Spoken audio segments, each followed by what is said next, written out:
Hi, welcome to SBR Videos. I'm Peter Loshak. We are talking right now with SBR contributor Dave Golikoff, who's done some research on a bunch of essential topics that we need to keep in mind for the upcoming sports betting season. And right now we're going to take a look at the rushing situation in the SEC and discuss a prop related to it. Dave Golikoff, thanks for being with us. Thanks for having me. All right, so, for anyone who's not fully caught up to speed on the SEC, you're going to educate us all on the rushing scenario for the upcoming season, right?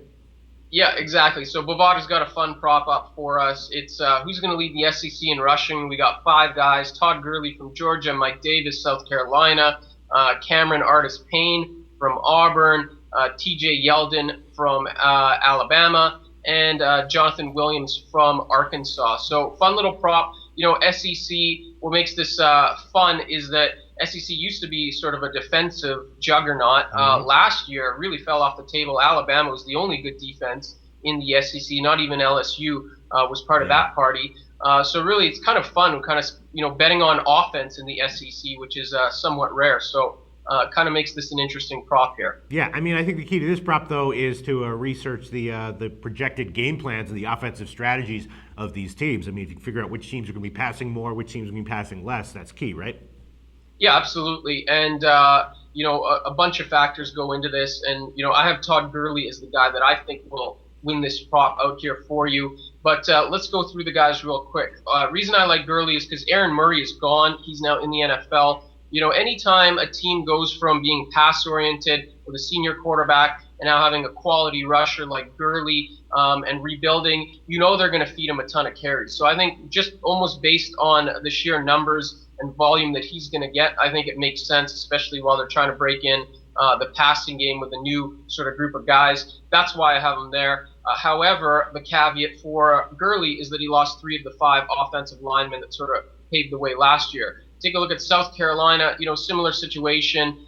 Mike Davis is fantastic. He does have his offensive line coming back, but Steve Spurrier is still a passing guy. That's kind of what keeps me projecting Davis as number 2 opposed to Gurley. I think Gurley gets fed the ball a little bit more. Davis is also, he's sort of a plugger. So if South Carolina discovers any type of explosive, fantastic guy other than just sort of the blue-collar guy that Davis is, that guy will pull some carries from him, and we know Spurrier likes to recruit those types of offensive weapons. I think it's really down to Gurley and Cameron Artis-Payne. Artis-Payne is not a guy who would have been in this category last year, but Auburn, my God, they run the ball more than almost anybody in the nation. Second to Navy as far as rushing attempts go. So they're going to run the ball a lot. Gus Malzahn in that offense.